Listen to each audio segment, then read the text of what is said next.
جی السلام علیکم ورحمۃ اللہ وبرکاتہ۔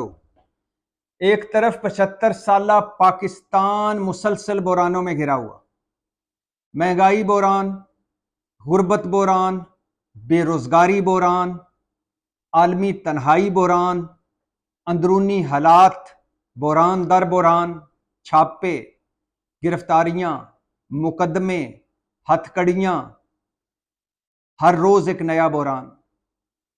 عدالتوں کو دیکھیں تو ہر روز ایک نیا بحران، آئین کو دیکھیں تو ہر روز ایک نیا بحران، الیکشنز کو دیکھیں تو ہر روز ایک نیا بحران، سیاسی جماعتوں کو دیکھیں تو ہر روز ایک نیا بحران، بیوروکریسی کو دیکھیں تو ہر روز ایک نیا بحران۔ 200 سفید ہاتھی، 200 سرکاری ادارے جو مسلسل خسارے میں ہیں، ان کے بحران۔ کبھی آپ نے سنا ہے کسی بندے کا، کوئی ادارہ یا کسی بندے کی ایک دکان بھی جو 2-3 سال سے خسارے میں چل رہی ہو، وہ ملازمین کو تنخواہیں دے گا؟ خسارے میں گئی ہوئی دکان چلائے گا؟ نہیں چلائے گا، بند کر دے گا۔ لیکن پاکستان ایسی سطح پر پہنچ چکا ہے جس کا نہ کوئی والی ہے نہ کوئی وارث ہے۔ یتیم کے بچے کی طرح پاکستان منہ دیکھ رہا ہے ہر ایک کسی کا، اور سب اپنے اپنے جگاڑوں میں لگے ہوئے ہیں، اپنے اپنے ذاتی مطالبات ہیں ساروں کے، ذاتی مفادات ہیں ساروں کے۔ ایک طرف بحران در بحران، ملک بحران میں، 24 کروڑ اور 60 لاکھ لوگ بحران میں، عام آدمی جانوروں سے بدتر زندگیاں گزار رہا ہے۔ کچن چلائے یا بچوں کی فیس دے، بچوں کی فیس دے یا بجلی، گیس اور پانی کے بل بھرے، کوئی سمجھ نہیں آ رہی۔ اب آپ بتائیں، ایک طرف حال یہ ہے اور دوسری طرف دیکھیے، مسلم لیگ نون لندن میں ڈیرے جما کے بیٹھی ہے۔ لندن مے فیئر کے علاقے میں ایون فیلڈ میں کے فلیٹس ہیں، پارک لین، ہائیڈ پارک کے ساتھ لندن کے مہنگے ترین علاقے میں نواز شریف صاحب روز پینٹ ٹائی کوٹ پہن کر، جو عدالتوں کے مفرور بھی ہیں اور مجرم بھی ہیں، روز آ کر کرسی پر بیٹھتے ہیں اور ملاقاتی ان سے شرف باریابی حاصل کر کے نکلتے ہیں۔ شہباز شریف صاحب بھی خیر سے وہی ہیں، اسحاق ڈار صاحب بھی خیر سے وہی ہیں۔ کیا خوش نصیب لوگ ہیں یہ 15-16 مہینوں کے لیے آئے، اپنے گناہ بخشوائے، آل بچاؤ، مال بچاؤ، کھال بچاؤ، سارا پروگرام مکمل کیا، من مرضی کی قانون سازیاں کی، ملک کو ریکارڈ مہنگائی، ریکارڈ بے روزگاری، ریکارڈ غربت میں دھکیلا، اور اپنے آبائی وطن لندن لوٹ گئے۔ اب لندن میں بیٹھ کے مزے کر رہے ہیں، اور وہاں سے روز نواز شریف صاحب ایک بیان داغتے ہیں اور ہمارا میڈیا اس کو ہیڈ لائنز کے طور پہ چلاتا ہے، ایک مفرور اور مجرم کے بیان کو۔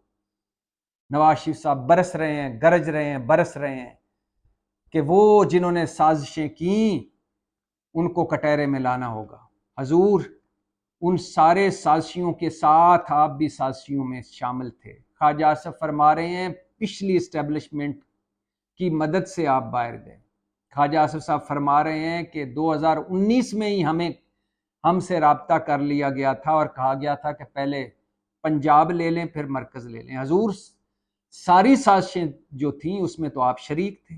اگر سازشی عناصر کو کٹہرے میں لانا ہے تو آپ کو بھی کٹہرے میں آنا پڑے گا۔ تو اپنے گناہ بخشوائے، اپنی دہاڑیاں لگائیں، قوم کو اور ملک کا سوا ستیہ ناش کیا، اور لندن میں بیٹھے ہوئے۔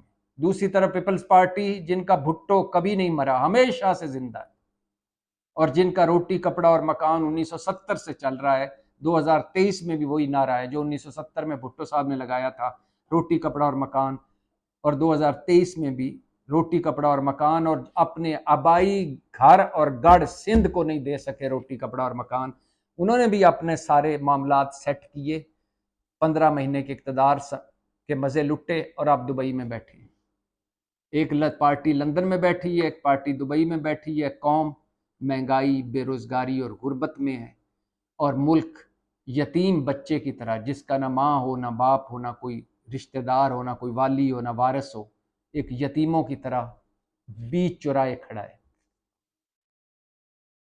لیکن سلام ہے اس عوام کو جو آج بھی میاں دے نعرے وجن گے پہ بھنگڑے ڈالتے ہیں اور جو کہتے ہیں ایک باری پھر شیر، اور جو دوسری طرف نعرے مارتے ہیں بھٹو زندہ ہے۔ جلسے بلاول بھٹو ابھی آئیں گے دبئی سے، کسی سٹیج پہ کھڑے ہوں گے اور آگے عوام ناچ رہی ہوگی۔ نواز شریف صاحب، شہباز شریف صاحب، مریم نواز صاحبہ جلسہ کریں گی، آگے عوام ناچ رہی ہوگی، اور ملے گا کیا؟ قیمے والے نان، بریانی کی پلیٹ، اور دوسری طرف 2,000-2,500 ہزار روپے کے جلسے میں آئیں اور شرکت کریں۔ آپ کو بھی سلام، میری قوم کو بھی سلام، اور قوم کے بڑوں کو بھی سلام کہ آتے ہیں، پہلے آتے ہیں لٹو پھٹو، پھر لٹو پھر پھٹو، پہلے آتے ہیں سیر دیہڑیاں لگاتے ہیں، اگر کوئی پوچھ لے تو پھر وہ سلیٹ صاف کرتے ہیں اور آپ اپنے آبائی وطنوں کو روانہ ہو جاتے ہیں، جہاں ان کی جدادیں ہیں، اولادیں ہیں، پوشاکیں وہیں کی، خوراکیں وہیں کی، دوائیاں وہیں کے، علاج وہیں کے۔ یہ ایک پاکستان ملا ہوا ہے یتیم بے آسرا، جہاں آتے ہیں حکمرانیاں کرتے ہیں اور واپس چلے جاتے ہیں۔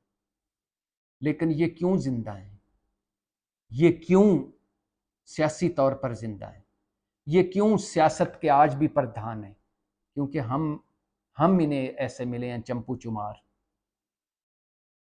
ہم ان کے آگے ناچنے والے ملے ہیں بلا معاوضہ۔ ہمارے گھروں میں مہنگائی، بے روزگاری، غربت ناچ رہی ہے اور ہم ان کے جلسوں میں ناچ رہے ہیں، اور 75 سال سے یہ ناچ جاری ہے۔ ہم ان کے جلسوں میں ناچتے ہیں، غربت، بے روزگاری، مہنگائی ہمارے گھروں میں ناچتی ہے۔